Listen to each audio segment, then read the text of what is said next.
అందరికీ నమస్తే, welcome to our channel. శాసన మండలిలో నారా లోకేష్ గారు కానీ లేదంటే బొత్స సత్యనారాయణ కానీ ఇద్దరూ కూడా మరి నువ్వా నేనా అనే విధంగా హోరాహోరీగా చర్చలు సాగిస్తూనే ఉంటారు. వాడి వేడిగా మాటల యుద్ధం కొనసాగిస్తూనే ఉంటారు.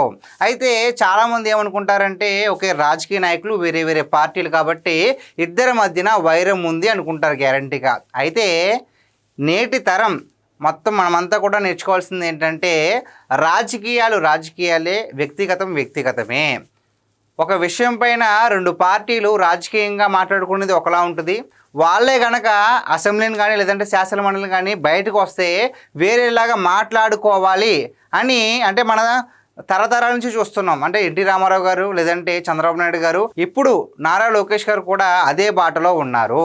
అసలు విషయం ఏమిటి అంటే జనవరి 26 గణతంత్ర దినోత్సవం సందర్భంగా మరి ఆంధ్రప్రదేశ్లో ఉన్నటువంటి లోక్ భవన్లో మరి నారా లోకేష్ గారు అదేవిధంగా బొత్స సత్యనారాయణ గారు కూడా అక్కడికి హాజరవడం జరిగింది. హాజరవడమే కదండి, ఒకరినొకరు చాలా ఆప్యాయంగా పలకరించుకున్నారు, జోకులు వేసుకున్నారు, నవ్వుకున్నారు. చూసారు కదా. సో ఈ విధంగా ఆరోగ్యకరమైన వాతావరణం అయితే అక్కడ నెలకొంది. మనం ఇందాక చూసుకున్న పిక్లో వాళ్ళిద్దరూ నువ్వా నేనా లేదంటే ఈ చర్చ నడుస్తుంది అంటే కనుక ఇద్దరులో ఎవ్వరూ తగ్గరు.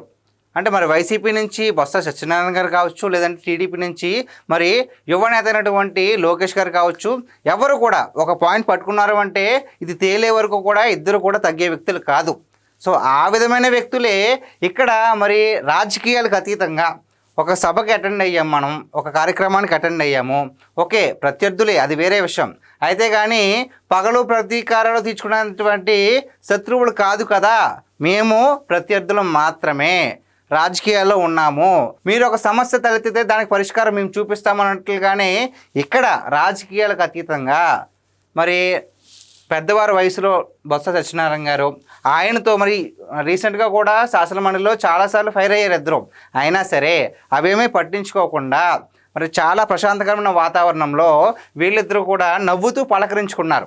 అయితే ఇక్కడ ఒక డౌట్ రావచ్చు అందరికీ, జగన్మోహన్ రెడ్డి గారు ప్రత్యర్థుల్ని శత్రువులాగే లెక్కిస్తారు. ఇంక్లూడింగ్ వాళ్ళ ఇంట్లో వాళ్ళైనటువంటి షర్మిల గారైనా సరే, ఇంకెవరైనా సరే, చంద్రబాబు నాయుడు గారు కావచ్చు, పవన్ కళ్యాణ్ గారు కావచ్చు, నారా లోకేష్ గారు కావచ్చు, ప్రత్యర్థులు అంటే ఇంకా వాళ్ళతో మాట్లాడకూడదు.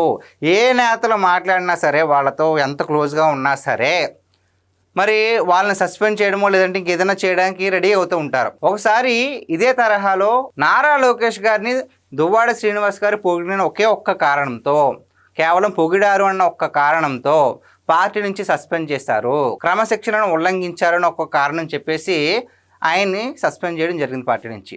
అక్కడ క్రమశిక్షణ ఉల్లంఘించడానికి నాకు అర్థం కాలేదంటే ఒక వ్యక్తిగత అభిప్రాయం ఆయన వ్యక్తపరిచాడు తప్ప ఇలాగే జరగాలని ఆయన ఏం కోరుకోలేదు. వ్యక్తిగత అభిప్రాయం ఇలా అయితే ఓకే నారా లోకేష్ గారు ఇలా అవుతారు అని చెప్పారు తప్ప ఇంకేమీ కాదు.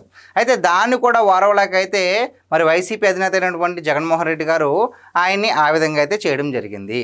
మరి ఈ విధంగానే కొనసాగుతుంటే మరి బొత్స సత్యనారాయణ గారు మాత్రం ఇవేం పట్టించుకోవట్లేదు. ఎందుకంటే గతంలో ఆయన చాలాసార్లు షర్మిల గారు బయట కనిపిస్తే ఆప్యాయంగా మాట్లాడారు, పవన్ కళ్యాణ్ గారు కనిపిస్తే చాలా ఆప్యాయంగా ఆయన దగ్గరికి వెళ్ళి మాట్లాడడం జరిగింది. ఇప్పుడు కూడా వీళ్ళిద్దరి మధ్యన చాలా ఆనందకరమైన వాతావరణం అయితే కనిపిస్తుంది. మరి జగన్మోహన్ రెడ్డి గారు ఏదైనా యాక్షన్ తీసుకుంటారా, లేకపోతే ఒకవేళ యాక్షన్ తీసుకున్నా సరే మరి బొత్స సత్యనారాయణ గారు ఏ విధంగా దానికి రియాక్ట్ అవుతారు, లేదంటే నిజంగానే బొత్స సత్యనారాయణ గారికి వైసీపీని వదిలేసి మరి వేరే పార్టీలో కలిసే ఉద్దేశం ఏమన్నా ఉందా అనేది ప్రజల్లో కలుగుతున్న సందేహాలు. సో గైస్, ఇది ఈరోజు మన వీడియో. ఈ వీడియో పైన మీ విలువైన అభిప్రాయాన్ని కామెంట్ రూపంలో తెలియజేయండి. Thank you.